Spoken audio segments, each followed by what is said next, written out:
Habang tinitiis natin yung taas ng presyo ng krudo at yung sahod nating parang naglalaho na, heto na naman tayo sa gitna ng matinding political noise. Ang dami na namang ganap sa feed natin. Mga rumors about sa health ng presidente, yung heat ng impeachment process, at yung flood control funds na parang bula na biglang nag-ghost. Isa mo na yung mga drug lords at gambling lords na feeling main character kung maghari sa atin. Malala ang corruption, galore. Pero okay lang daw basta may paayuda nakatiting. The math is not mathing. Ginagawa tayong dilulu sa konting abot habang ang lala ng mga resibo na nakaw sa taas. Pero balikan natin ang isang basic fact. Sila yung mga leaders na pinili ng majority. Binigay natin sa kanila ang clout at kapangyarihan ng boto natin. Sana naman magising tayo at makita yung epic fail sa pagboto sa kanila. Okay lang magkamali, tao lang tayo. Okay lang magpatawad dahil banal yan. Pero yung uulitin mo pa, that's just plain stupid.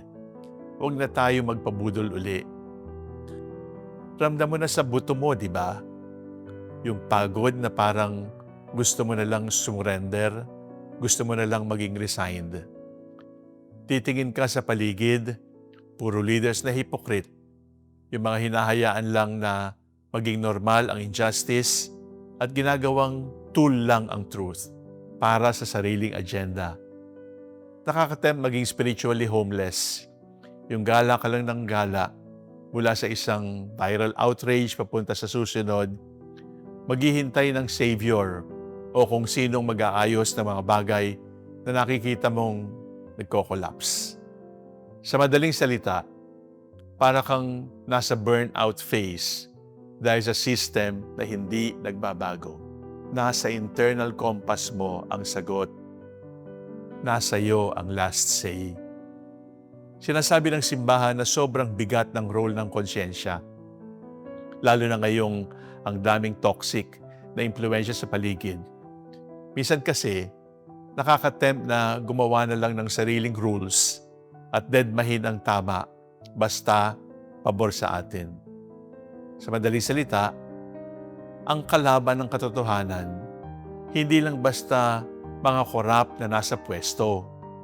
Kalaban din natin yung tendency nating i-justify ang mali, palabasin na diskarte o talino lang natin yung totoo. Ang totoo ay dalilito lang naman tayo. Kaya para simbahan, hindi pwedeng paghiwalayin ang politika at ang pagkatao mo. Ang kapangyarihan sa gobyerno ay hindi lang paramihan ng followers o kaya paramihan ng kadil. Bahagi yan ng plano ng Diyos para sa kaayusan. Kaya dapat seryosohin at hindi ginagawang laro-laro lang. Ang konsyensya, hindi lang yan parang aesthetic o display sa buhay. Ito ang secret core mo, ang sanctuary mo kung saan ka kinakausap ni Lord para piliin ang tama at i-avoid ang toxic. Hindi nagpo-pause ang moralidad mo dahil lang flop ang mga institusyon natin. Actually, pag sablay ang leadership, doon natetest ang bawat citizen. Ano nga ba ang gagawin mo sa freedom na binigay sa iyo ni Lord? Ang freedom, hindi yan kung ano ang mood mo today. Diretsahan ang katekism. Ang konsyensya dapat informed at ang judgment mo dapat enlightened. Sa madaling salita, ang matinong konsyensya ay laging real talk at may paninindigan sa katotohanan.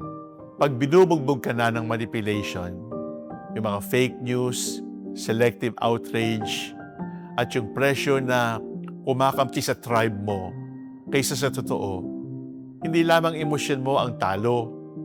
Natetempt ka ring palitan ng kasinungalingan ang logic mo. Sabi ng simbahan, kailangan ang pag-aaral ng konsyensya lalo na sa mga taong laging naka-expose sa toxic na vibes at natatempt na mas maniwala sa sarili nilang truth kaysa sa totoong aral. In other words, ang kalaban ng katotohanan ay hindi lang ang mga corrupt na nasa power. Kalaban din natin yung bilis nating i-gaslight ang sarili natin para isiping wisdom na yung sarili nating kalituhan. Kaya naman, kinoconnect ng simbahan ang politics sa moral order. Ang leadership at authority ay part ng order na gawa ni Lord. Hindi lang yan basta popularity contest o paramihan ng clout.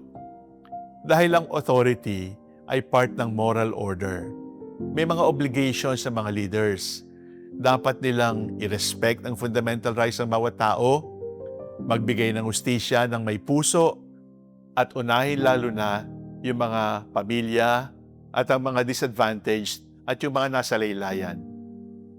Pag tinalikuran ng mga nasa power ang mga duties na to, yung hinahayaan lang ang mga krimen, yung ginagatasan ng mahihirap, at yung ginagawang merchandise o binibenta ang katotohanan, hindi lang yan basta disappointment. Isa yang malalim na moral wound sa ating lahat. Isang sugat sa common good. At ang common good, hindi lang yan basta slogan o pang-caption. Ito ang mismong rason kung bakit tayo may political rights. Sabi sa Catechism, ang mga rights natin bilang citizens ay dapat gamitin base sa pangangailangan ng lahat para sa ikabubuti ng bansa at buong mundo. Hindi lang yan para sa mga pansariling interest lang. It's meant for the common good. Ang mga citizens, hindi lang basta spectators o taga-nood sa moralidad ng lipunan. Malinaw ang simbahan. Ang pagpili ng gobyerno at ang mga namumuno ay nasa free decision nating mga mamamayan.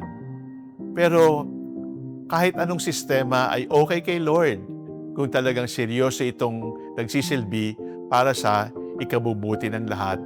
Ngayon, heto na ang main character question. Sino ba talaga ang sinasamba mo tuwing bumoboto ka?